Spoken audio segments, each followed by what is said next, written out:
Hi guys. You're seeing a little bit of me because I want you to look more into the interior of the car.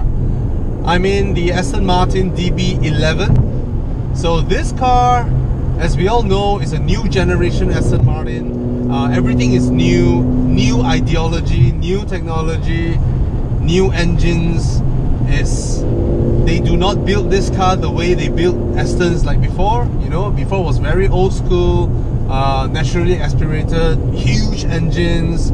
It's all about the purity of it. Now this car, they infuse it with a lot of technology. And of course, Aston Martin is a small maker. As we know, they have a technology tie-up with Mercedes-Benz. So I see some Mercedes componentry here, but given that it's from one of the top 3 premium brands, I don't have big complaints. It's just that it's rather familiar. The command system, of course they have a different font and all that. Now this car is 5.2 litre V12. It has got to be the smallest V12 engine currently in production. So what that means is should be very revvy, and it's turbocharged as well. 600 horsepower, 700 Newton meters of torque. Unimportant here because I mean, whenever I go up Astons, right, I want to full throttle and hear the scream, but this car now is so torquey. I barely reach half the throttle. I'm already at speeds where I need to, you know, like be wary of it. So I need to keep some distance from that lovely Honda City in front. Then I go full throttle. Then we hear the car scream and accelerate. It's crazy. The moment it upshift, it's already I need to deploy the brakes because it's very, very torquey. As we all know, modern turbocharged cars, right? You don't need to build revs to build speed. The torque is one plateau, so the car just accelerates and accelerates, and yeah, it's a bit scary. As for the interior, what I'm seeing here, I mean, I'll bring you guys through later on the details, but like I said before, Aston makes the best interiors. Of course, a different price point with the usual proletariat Mercedes, BMW, Audis that we have there. But even in its company, if you compare this to cars like the Ferraris and all that, right, there's no competition here. Aston's interior are different. Of course, this is not the Vanquish, this is not the Repeat, you know, this occupies the middle segment. Below this will be the Vantage, above will be the Vanquish. So I see nice forged carbon here. The entire car is leather wrap or Alcantara wrap. Of course, it's a nice place, and the best thing, these pedals are single piece. I don't know what sort of alloy, magnesium or whatever. Even as I rub my fingers across it, I hear that metallic sound. So it's really nice. And this Honda City is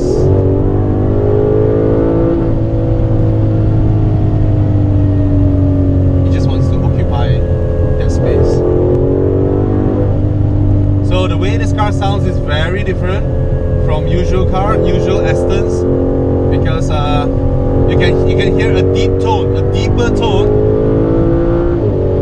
instead of the screaming tone that we get.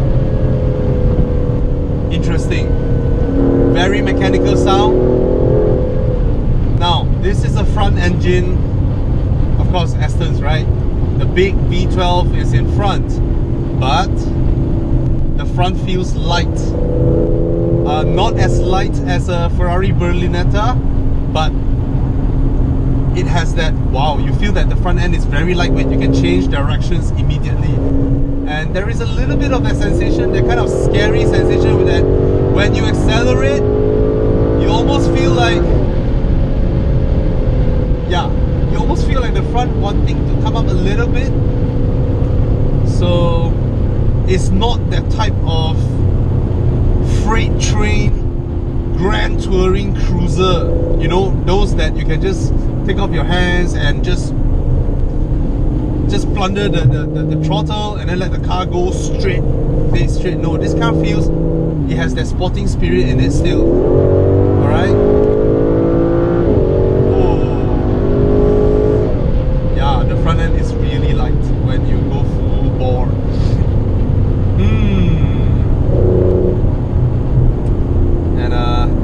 to do with the settings and all that, I don't hear like the backfires and all that. I'm hearing a lot of gearbox. Yeah, that's what I'm hearing here. Now it makes me feel really special because I just came off the 488 GTB, and these two cars are similarly positioned, similar horsepower as well. No, the 488 is 670 horsepower, 70 more, negligible in this scale, I would say.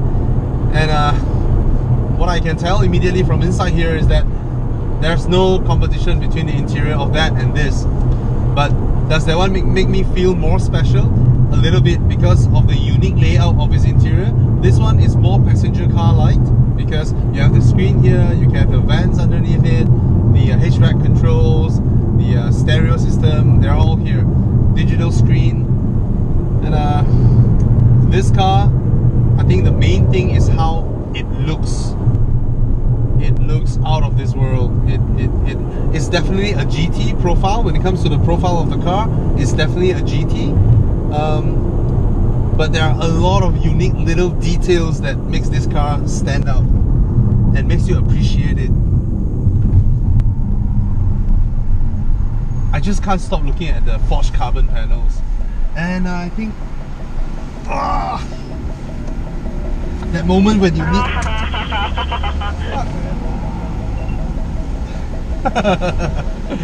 that's embarrassing.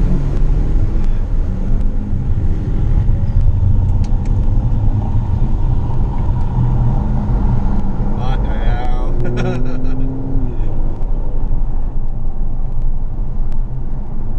Okay, we go left side, huh? Okay.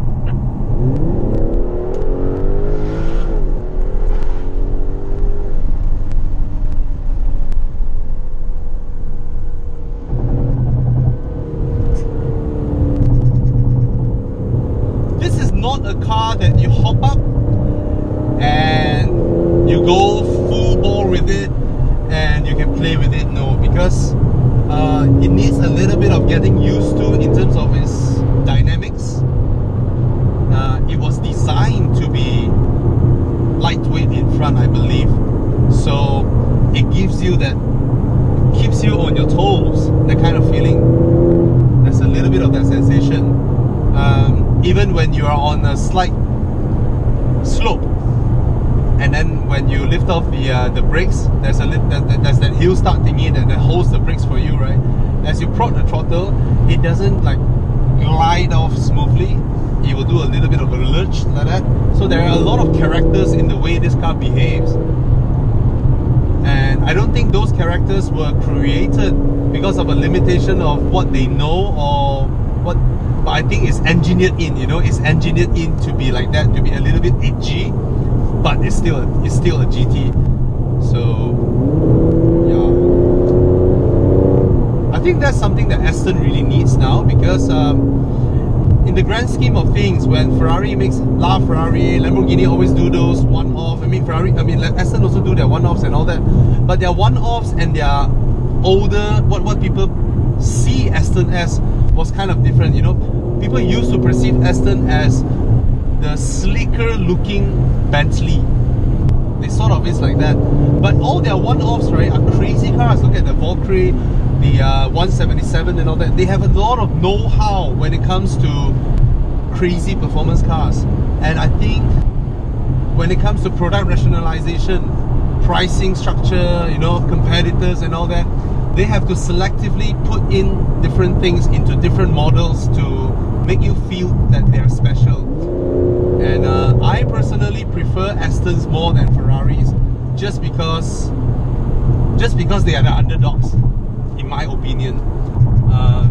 They have that special thing with it, you know. It's very different. People might say that, oh, they depreciate and all that. Yeah, I can afford the depreciation, can you? You know, things like that. That's what makes an Aston different. And you have that gentleman feel to it. It's almost like that main character in that, what book was that? What grey, what 50 Shades of Grey, right? He looks like a gentleman, but this guy is fucking crazy on bed. So that's roughly what an Aston guy is, you know.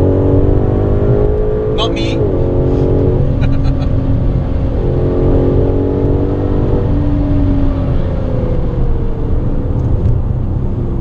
it's turbocharged. Does it suffer the same thing as the 488 GTB? Yes. You don't hear that crazy pitch. It's still nice, it's still a nice sound, but that pitch that I get from the repeat is not here. That pitch. Not something an Akrapovic can't solve. Exciting car to drive? Yes. And then you want to be docile? It's docile. And now it feels like a GT car as I slow down and admire the interior. Now it feels like a GT car, a gentleman's car. Yeah, which I feel less refined for me. I mean myself. It's not as refined to be in here. Yep. We'll take a look at the car later. I'll do a walk around and its interior, and we'll drive a little bit more. Hi guys, Bobby here. That's the DB11, the brand new DB11 from Aston Martin. Look at it, just look at it. Look at the doors. Now, as all Aston Martin doors, they sort of open up that like that. Some swan, I don't know, swan doors or whatever. So they glide up. Why? Because first of all, it looks great. Secondly, it's not as obnoxious as those that open up. Third, you don't have to open like absolute sideways so that it's super long. And look at the clearance. Look at the clearance of the door. That means when you park by the roadside, even if the curbs is like a feet high or tall, you can easily open your doors any place you like without scratching them or dinging them and all that. Okay? So the DB11 resembles a new thinking behind Aston Martin. Let me turn you guys around. Yep. So it resembles a new thinking behind Aston Martin. It has a 5.2 liter V12 twin turbo, 600 horsepower, 700 Newton meters of torque. And it is a thing of beauty. This car is absolutely gorgeous. Let me close the doors. Look at it. Again, you have these type of door handles. Alright? And then you don't see the car have a lot of wings and all that. So that's what makes an Aston Martin unique, because they hide their technology and design takes precedence. Okay? There are no compromises there, because let me bring you through some of the aero features. As you know, the wheel wells generate a lot of vortex, and the air will actually travel through here, and here they sweep the air upwards and use the side mirror housing as another wing. Do you notice that? This is actually a wing. It's not just a side mirror, it is a spoiler. Just like a fighter jet, they have two aerofoils in the front. Okay? And then the air will travel here, goes inside here, and then the air is channeled through the interior cabin into the bootlit spoiler. And then from inside here, the air channels out here. The vents over here actually creates an invisible spoiler. So the air actually comes out, generates a sort of a vortex, and then it presses down the car. Very high-tech stuff there. Very unique solution. And look at the rear lights. Proper, man. These are beautiful. Look at how the rear lights integrate with the bodywork. It's very, very seamless. Of course, it's sort of an illusion. I believe if you order the tail lights, it will come with this part, right, as a singular housing. So that's what the car is, and they spec some really, I don't dare to touch it, but I believe it's rough to the touch. Yes, some anthracite coating, and it looks really good. The way the diffusers blend with the exhaust, it's not just like cut out space, you know. So that's Aston. Aston is attention to little details like these, and very, very unique. And I love how the way the car looks. Now the DB11 slots between the Vanquish and the Vantage. Okay, so it's the in-between car. It is a Grand Tourer. There are two little small child seats at the back. it's not a child seat per se, but it's for children. So it's for you to put your kids at the back. See there? So if you're 30 plus, your kids are still young, and then you can enjoy this car. Still, let me open the bonnet and the boots and all that and go through the features with you in a while.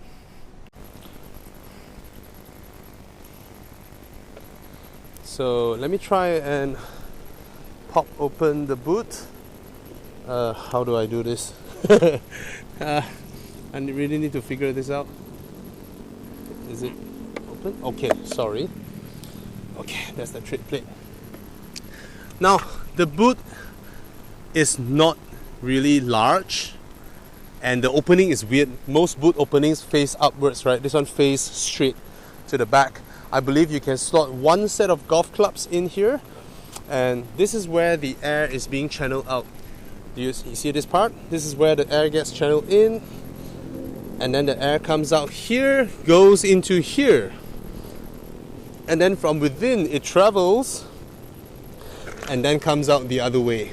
Okay, so let me get this tread plate done. Sorry, because I'm one-handed operation here. Alright, let's start the car.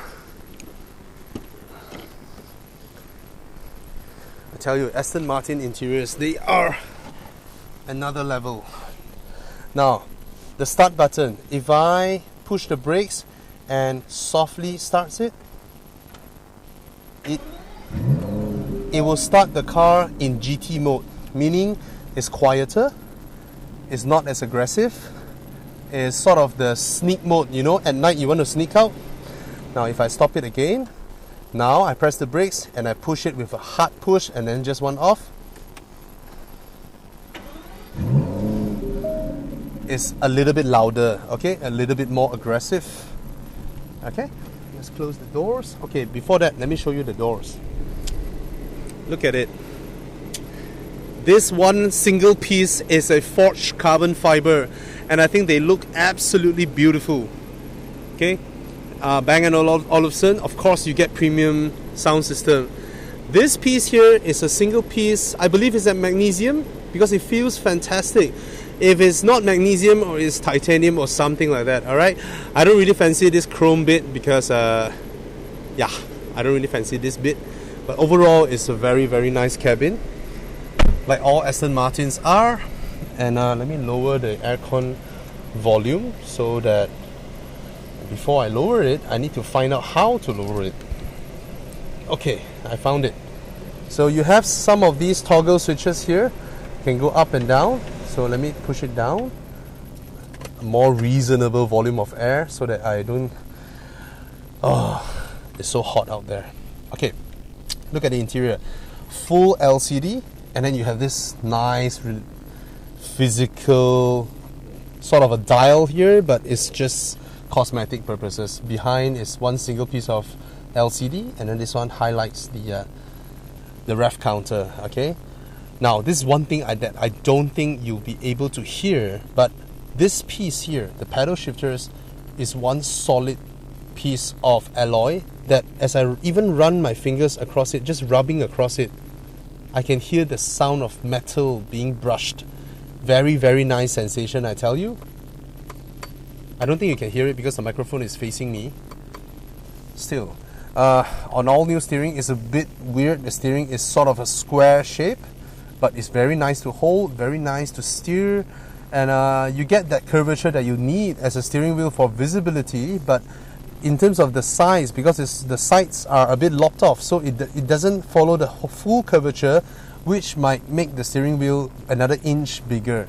So you have these toggle buttons for the suspension mode, sport mode, you know, sport plus mode, and then you go back to GT mode. Even here as well, you can toggle it. So I appreciate that you can toggle the drive modes and the suspension settings on the steering wheel itself, instead of halfway driving and then we have to look towards the center console and find the button to press the suspension or the drive settings. So I really appreciate that Aston did this. I hope BMW, Audi, Mercedes could follow this. Put the suspension button here and the sport mode button here. I like it because you can toggle it while you're driving. You don't need to split your attention to the center, all right? You have a standing screen here. I like the fact that this is a sports car, so it's not about putting a gigantic screen here to look premium, okay? And then it is housed in the leather housing, so that makes it rather unique. The screen is high resolution enough. It is a Mercedes command system, I can see that, but I have no complaints with it because as we know, Aston Martin is a small company. You want them to develop all the systems themselves, it's going to be super costly, and they have a technology partnership with Mercedes-Benz. The 4-litre V8 turbo engine from Mercedes is going to end up in the Vantage, okay? And here we have this, which looks very, very familiar to most of you because this is the same command system, a touchpad where you can write, you can scroll, or you can have the command wheel. So it's nice, okay? Now, one unique feature that they have, which I think showcases craftsmanship more than usability, okay? This is the lid. It's finished in beautiful leather, very smooth, very nice stitching. This type of leather feels like those very expensive luggage or briefcase and all that, and or handbags. Now you press this button, that closes it. I feel that this makes the car more sophisticated, and I appreciate operating it. Is it a bit of a gimmick? Yes. But do I like it? Very much. Very, very much. Now, if the lid has a hinge over here, and given that they want to give you a very large console, then the whole cover will have to be huge, and then when it opens up like that, all the way up here. So that would make it rather impractical to operate. When you open it, it's like one huge thing dangling there. Or if they have a smaller one, that means the size, the way it operates cannot be that huge. So this is not so much a 100% gimmick. There is some functionality to it, as in it gives you a giant opening, and I believe this metal bar is to strengthen this part. If it is so big, it might appear soft and all that. And then this one helps you to hold your drinks as well. Okay, so it's a dual purpose thingy over here. And then can this be retracted? I'm not sure. How does it function? I don't know. It can somewhat be retracted, I believe. How? I have no idea. Oops. Oh, there's a 12-volt socket at the back. Interesting. Oh, that's for the emergency key. Now, when your push start doesn't work, you can have the emergency key and it can be slotted in here to start the car. So this is like a hidden compartment for you to operate it. As for how to retract this back, I have no idea. Okay, I got it. I found it. Yep, that's how you store away the cup holders. And to open them, I think you just need to flick it a bit. I do not want to... Okay, yes, just flick it a bit and it's up here. So that's how you operate the cup holders, right? So very straightforward. And then you have the USB ports at the back here, SD card. So those are well taken care of. And then the center console here, this is forged carbon as well. I think you can see it from now, right? It's beautiful. It's way better than those weaved carbon. Look at the door panels as well. Yep. So it's a two-seater with two little tiny seats for child. They have an ISOFIX mount point there, but I'm not sure what child seat can fit there. Maybe there are, but I'm not sure. Okay. I'm not even gonna attempt to sit at the back there just to make my review. You know, some reviewers, they see a two-seater GT car with two small seats at the back, and then and then they just try to squeeze themselves at the back, and then they say that, "Oh, it's so cramped here." Why? You know, it's asking something rhetoric and nonsense. They could have taken out the seats. Would you be happier if they take out the seats? But they have it back there. Then your son or daughter would not ask you, "Daddy, where do I sit?" Okay, that question wouldn't be asked. But what I can see here, workmanship at the back there, very unique type of treatment to the leather, even the stitching, the patterns and all that. I like it. and then you have the this metal cladding over here for the seatbelts to run through, and then the entire parcel shelf is a one-piece leather, and then the roof is Alcantara, very nice material. Okay, so I mean, I really appreciate it. Wow, this is super thin, and yet they get to finish it in a unique way to have a mirror in there, and the materials feel great. They feel fantastic. Okay, this is touch sensitive. See that? Yeah, the lights are touch sensitive. Yeah, nice. So that's the interior. Is it powerful? Super powerful. Is it fast? Of course it is. There are no glove boxes. There's no glove box in this car, so that's why you have a giant center console. Alright, let me show you the engine. Where could I find the engine cover? Oh yeah, should be over here. Oh my god, I am just sweating from all the heat outside. Let me show you the engine. There's a little button over here to pop the hood. Okay, and even the hood itself, they apply that kind of craftsmanship building to it because it has a counterweight system. The hinge, okay, with an absorber that counters the weight of this huge hood, and then inside here you can find the 5.2 V12 twin turbo engine that was hand built. Okay, and it's an absolute beast of an engine. Look where the wheels are seated over here. The suspension mounts are over here. The entire engine is at the back. So this makes it almost a mid-front engine. Okay, and nice, man. This engine is very, very powerful. It has cylinder deactivation. So when you're just cruising, it is just a 6-cylinder, a straight 6 engine. So a lot of technology in here. Now the next thing, we've all seen soft closed doors, right? I mean, my BMW has soft closed doors. You move the door slow, and then as it approaches, it sort of tucks in itself. Look at the hood. I'm going to close the hood now. Okay, one-handed, softly drops it softly. Look at it. Can you see that? Soft close. Even the hood has soft close. So this car, when you compare this to a 488 GTB, it has a very good duality to it. It is a Grand Tourer, okay? It is a sports car, and it's super sleek looking. And it's sort of a 2+2 seater as well. So, and in terms of craftsmanship, it is amazing. Very, very good. In terms of the drive, now, does it, from the way it handles just now, what I felt, is it as super twitchy as the 488 GTB? No, because that one is a Berlinetta. The engine is at the back. But for a front engine rear wheel drive car, right, this thing is rather phenomenal. It's already rather phenomenal. Another thing that I noticed, there's these rims. These are 20-inch rims, but they are on 40 profile tires. Do you notice that? It's a 255 super wide tire, and it's a 40 profile.